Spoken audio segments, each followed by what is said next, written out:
One of the toughest challenges that we have when it comes to restoring the livelihoods, especially of fisherfolk, is the culture change. It takes a lot of time to transition a person who knew only fishing as their primary source of livelihood for 20 years into another alternative source of livelihood. To mitigate these, and our solution to these is to literally just be with them, telling them that we're here, we're making all the necessary steps, we're here to provide all the necessary support to make sure that you, your family, and the rest of the community will prosper in this new community.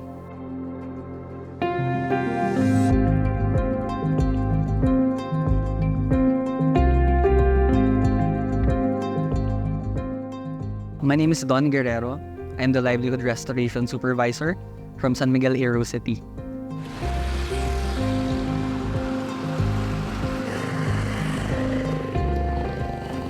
The Livelihood Restoration Program is the commitment of San Miguel, Iro City to increase or at least restore the income of project-affected people. San Miguel, Iro City provides internal and external training. Internal, meaning we have capacities internally among San Miguel, Iro City that could share knowledge and skills. We also partner with relevant organizations to make sure that our project-affected people have the necessary skills and knowledge to make sure that their products sell and ultimately contribute to their economic development. One project that we're really proud of is the organization of the LIPAD Association. LIPAD is an acronym that means Livelihood para sa Pagunlad, that aims to utilize social entrepreneurship as a means to increase their household income. Currently, LIPAD Association's business models are composed of three components. So first is food and agriculture. We currently supply fresh oyster mushrooms to one of the Philippines' largest grocery chains. This supports our program sustainability. Another component is our soap and candle making. So currently, we supply dishwashing and hand washing soap to concessionaires of San Miguel Group. Third and last program that we currently have is our garments and sewing. So we currently supply facility rags to plants of San Miguel Group.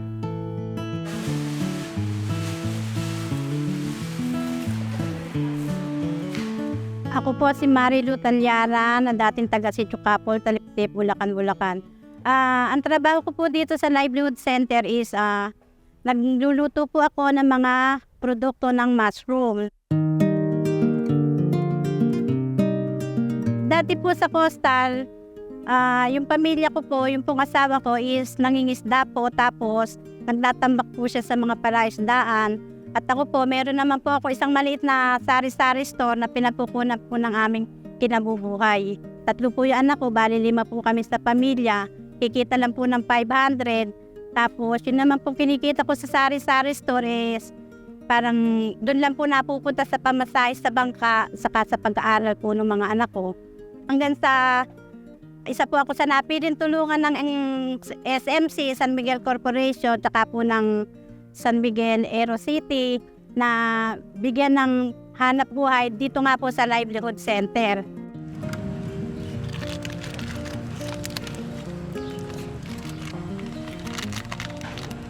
Dati po, nag-umpisa po ako as a mushroom grower hanggang sa nag-ano na po ako, nagtulong-tulong po ako sa kitchen at sa helper. At sa ngayon po, nakuha na rin po nila ako na isa sa tagapagluto ng mga produkto ng mushroom. Ano na po ito, hinuhugasan po namin yung mushroom para po mawala yung mga dumi niya. Para po pumapit po yung coating sa mushroom. Ngayon ilalagay na po natin yung mushroom.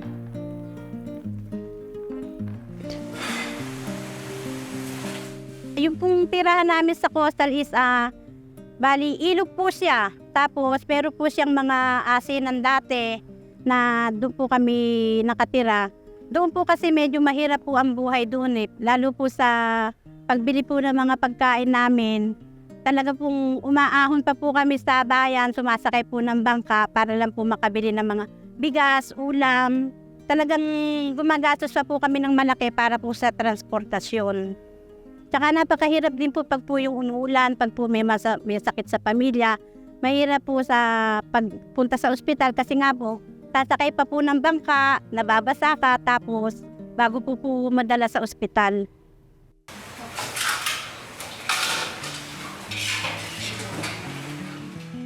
Ito po. After po nito, ilalagay po muna natin siya sa isang tray na may brown paper para po yung oil po niya masipsip po ng brown paper. Dito na po tayo sa proseso ng pagre-repack. Ayun po, lalagyan na po natin siya ng flavoring.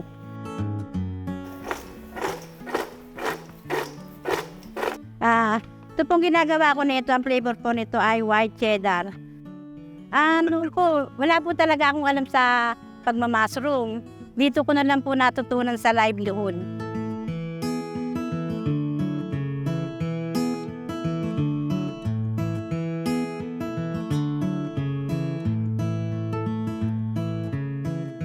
Marami na rin po kami nagagawang produkto sa aming livelihood. Gaya po ng mushroom tocino, mushroom barbecue, mushroom Shanghai, mushroom siomai. Then meron din po kami mga nakadyan na produkto na pickled mushroom, mushroom pastil na bestseller po namin. Marami din po ako nararating ng lugar dahil nga po sa pagpunta-punta namin sa mga basar, sa pagtitinda po ng mga produkto namin doon. Malaking challenge po kasi sa akin kasi po dati hindi ko naman po alam. Ngayon po marami po ako natututunan dito sa livelihood na iba't ibang klase ng luto na pagkagasakuan. Lumawak po yung kaalaman ko na hindi ko naman po dating ginagawa, ngayon po natutunan ko. Na pwede ko rin pong i-apply sa, kung gusto ko pong gumawa ng pwede ko rin pong gawing hanap buhay para sa sarili ko, sa pamilya ko.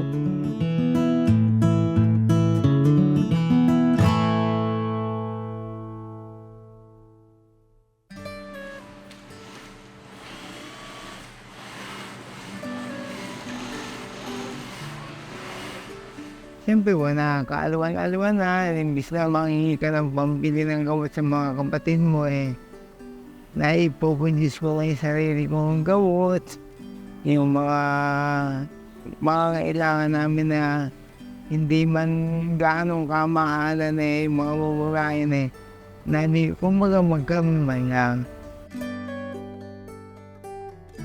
I'm Michael Tito Sibiliasio. Ako po yung ginawa ni Ma'am na line leader, tiga Tamas. Tapos po, nagsasample po ako. Pag po hindi nila alam, ako po yung nagtuturo. Gagawa ko ng pantalon, polo. Pero ordinary mo ginagawa ko po araw-araw. Yun po yung mga project namin banaan.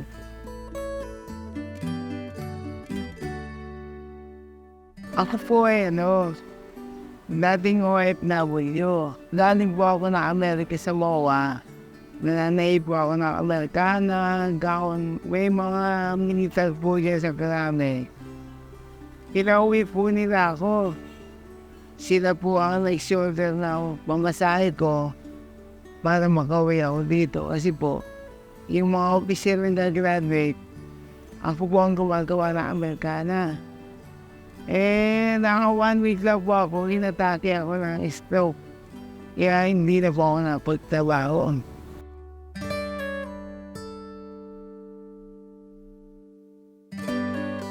Yung po ako na-stroke. Siyempre po, wala ka na income. Yung pong misin ko medyo nag-iba na lang yung tema.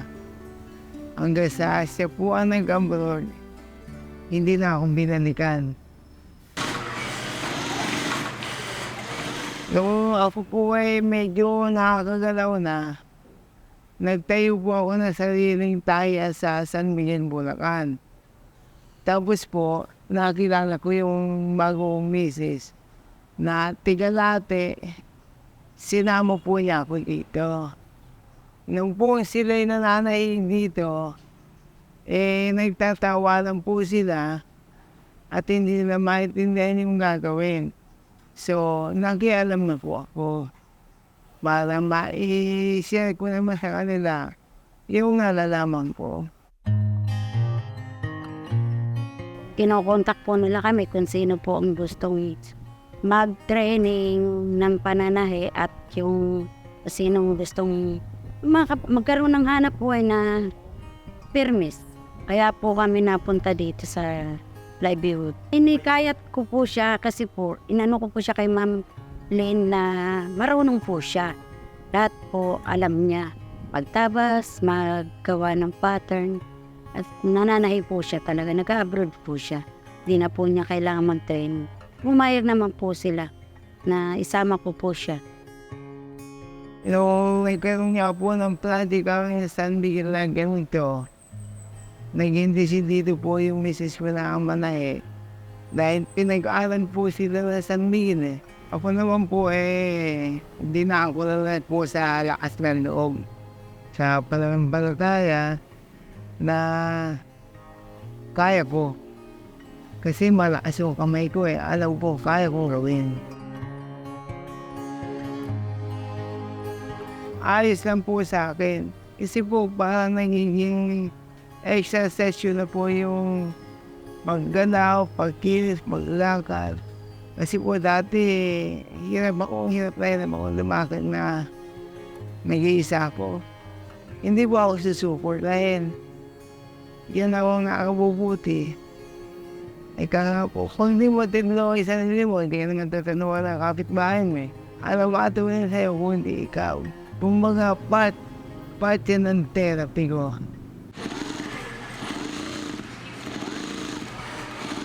Isipin niyo po ako po nung nasa Hawaii, nung pinadala ko na Amerika sa MOA, imayari po akong 3 Amerikana sa 2 araw. Sumasahod po ako ng $3,600 a month.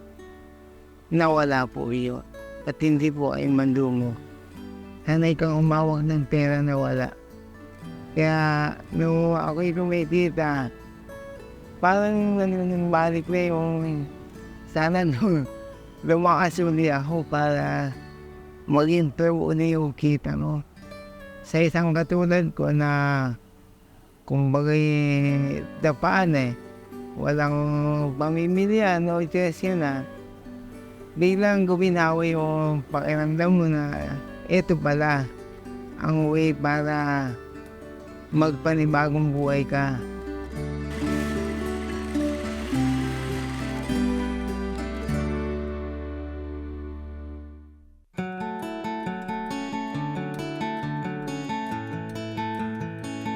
Kasi di ba po pag sa trabaho ngayon, kailangan para matanggap ka, graduate ka, kailangan may pinagtapusan. Ito naman po yung so na yan, tapos na siya.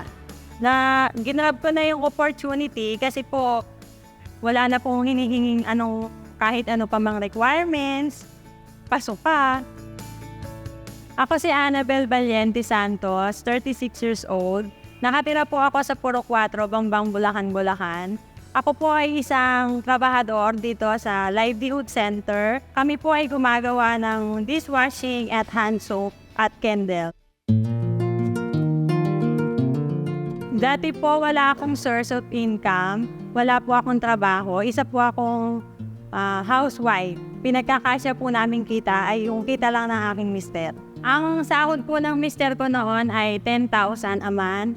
Meron po akong 2 anak, parehas po silang nag-aaral. At dati po nasa coastal area pa po kami. Malaki po yung gastos ng pagpapaaral dahil sumasakay pa po kami ng bangka. Tapos yung baon pa nila sa araw-araw. Sa totoo po yung 10,000 a month, hindi po kayang makabuhay ng maganda. O kinukulang po yun sa aming pamilya. Pag kinukulang po, nakakautang po. Minsan nga po yung inuutang ko, yung pambinambabayad ko, inuutang ko lang din po para lang po makaraos. Kami po sa coastal, karamihan po na naninirahan doon, walang pinag-aralan. Parang pinanghihinaan po kami ng loob o parang wala kaming lakas ng loob na mag-apply sa mga sa mga trabahong pwedeng pasukan kasi nga po, yun nga po, hindi po kami nakapagtapos ng pag-aaral. Bawat relocate po kasi, sinasabihan po ni San Miguel na kung sino po yung gustong mag-training, open po siya sa lahat, kaya nakatapos ka po kaya hindi, pwede.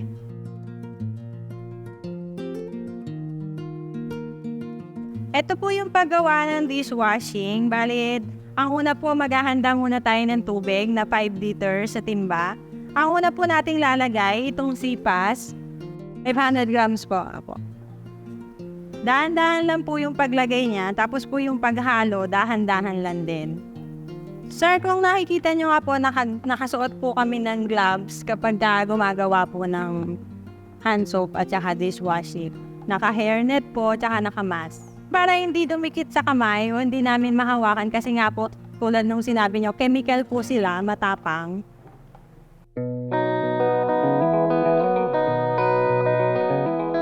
Mahirap po siyang isalin kapag mabula. Pag po na-overnight na siya, ito na po yung magiging itsura niya. Tsaka po natin siya isasalin sa galon. Ito na po yung finished product ng dishwashing natin. Bali, naisali na po siya sa galon at ito na po siya. Umaasa po ako, sir, na lumago, na maging successful pa siya, na maraming mag-order sa amin ng mga sabon para tuloy-tuloy po yung pag-unlad ng livelihood center. The organization, LIPAD, or Livelihood para sa Pag-unlad, currently is still an association, but we're taking the necessary steps to make sure that it transitions to a cooperative. By being a cooperative, we make sure that our project-affected people can run these programs by themselves, especially after the project development ends. We're super excited with the upcoming year. There are lots of programs in the pipeline. Programs that, number one, will increase more project-affected people that we cover. Number two, will increase their household income. And number three, will incorporate all supply chain of San Miguel Group and the other external organizations that we partner to make sure that sustainability of the program persists and their growth is immeasurable. Gusto ko po yung pagdating ng panahon, yung pong stable na kami, yung pong kahit pagtanda po namin, in case po may sakit kami, hindi na po namin kailangan humingi sa anak namin. Meron na po kaming pagkukunan ng panggastos namin, yung sa sarili po namin ipon. 4 po kaming gumagawa, tigda-2 timba po yung bawat isa sa akin. Yung ginagawa ko ngayon sa aking pamilya, kasi po gaya po nung nasabi ko dati po kinakapos kami, nakakapangutang sa 5-6, o sa kapitbahay, sa tindahan. Ngayon po, sir, nakakadagdag na po yung kinikita ko dito para sa panggasto sa bahay namin. Kaya nga po kahit maghihirap ka, magpagtapos mo na yung mga anak mo. Lahat naman ng magulang ay hanap po ba? Tulad yan, isipin ko ba ako mapunta dito? Wala naman. Hindi po ba? Sa layo ng pinanggalingan ko, isipin ko ba ako yung makarating dito? So ba? Yung mga ganun bagay, siyempre, yung sa taas na nakakaalam mo tayo. Nagkaroon po ako ng haspo. Yung bang maganda doon.